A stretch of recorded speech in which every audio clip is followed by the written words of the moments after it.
What's going on, y'all? Ryan Shred here, the best in the business. You dig? Um, I don't know why I'm speaking in a country accent. I really don't know. But yeah. So let's talk about part five, the branch. Um, well, half of season three. Well, how they do it, it's like there's two parts for each season. So like part one, part two is season one. Part three and four are season two, and now we're in season three with the part four, five. Yeah, five. Sorry, it's kind of, I don't know why they're doing the parts, but anyway, I watched the show yesterday, and it's not. I mean, Ryan, that was like a whole 10 episodes. Like that was pretty fast. I'm like, look, the episodes are like what, up to like 30 minutes, like a regular TV show on the network, which I don't get. Like now, if they like release these episodes like where like every week or something like that on Netflix, then basically what I'm saying is I felt like it was short. And I know it's same thing with all the other parts. I feel like it's always short. I feel like it's always so damn short. I can literally watch it within you know, like let's say like for instance like a Marvel Netflix TV show like or any shows like that. Like those shows are kind of like what like 40 to 50 minutes. And they like it takes like literally a whole if you really wanted to finish it in a day, you got to pretty much wipe everything off your schedule for the whole day and watch it throughout the whole day in order to watch the whole season within a day, because I've done that before. And with this one, I literally came home from work and I didn't actually get started watching it until like at least around 4 o'clock, and I finished around like 9:30. So I mean, it didn't really take me that long. I know it seems long, but it really didn't take me that long. But let's get into the show itself. Uh, I feel like even though a lot of controversy is like around the show with Danny Morrison and the whole sexual allegations back in 2000 with the whole That 70 Show, and anyway, um, pretty much, uh, we'll get to his part where they kind of, I don't know, somewhat write him off. I don't know. But Colt and Abby, I like their relationship.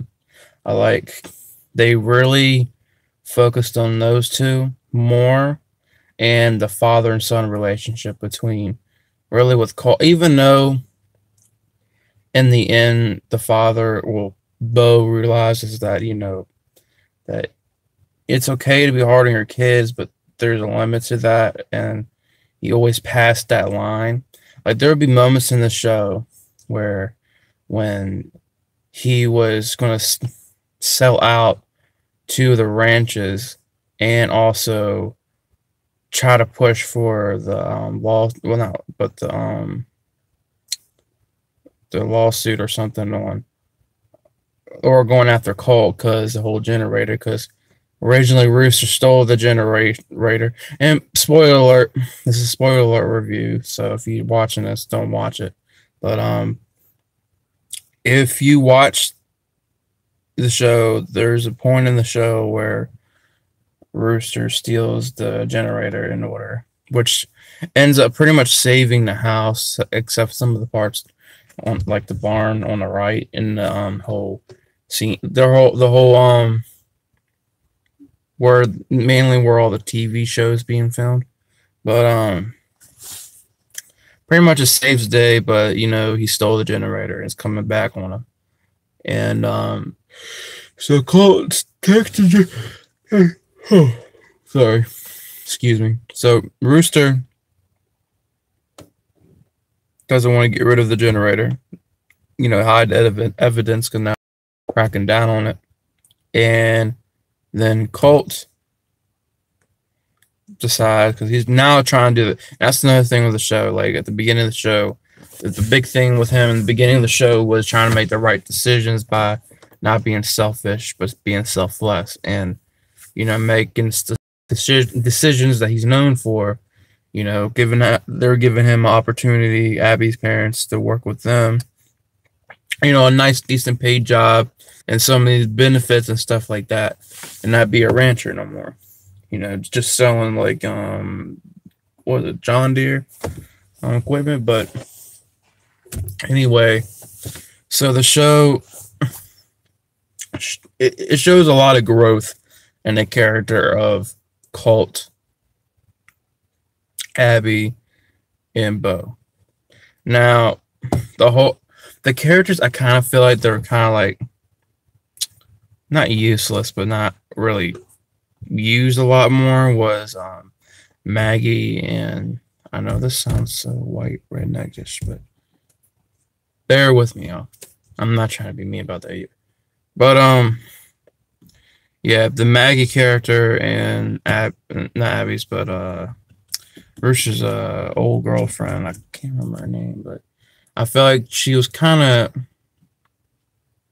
not played as good. I feel like there was not really no development with those two characters. I felt like they were just there to be there, just to serve some of the part of the story. But nothing changed. But like I said, the real character growth and character development was Bo, Colt, and Abby. Trying to become a family and building a father and son relationship, even though Rooster really wasn't around with a lot of that, even though he was a part of that too, but you know what I mean. So also that being said, then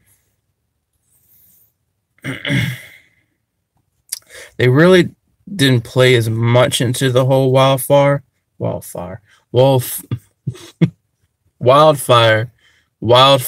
They didn't really. I mean, they played it like they did this episode where they showed the scene of them trying to get the hell out of the house and the ranch because the wildfire's coming their way. But they kind of like do it 2 days before that and we build it up, stuff like that. But I feel like that part. And the before that were kind of rushed. And, the main big story that we ran with is, Bo and Colt father and son relationship and how, this change and shit like that. And now let's get into the ending part where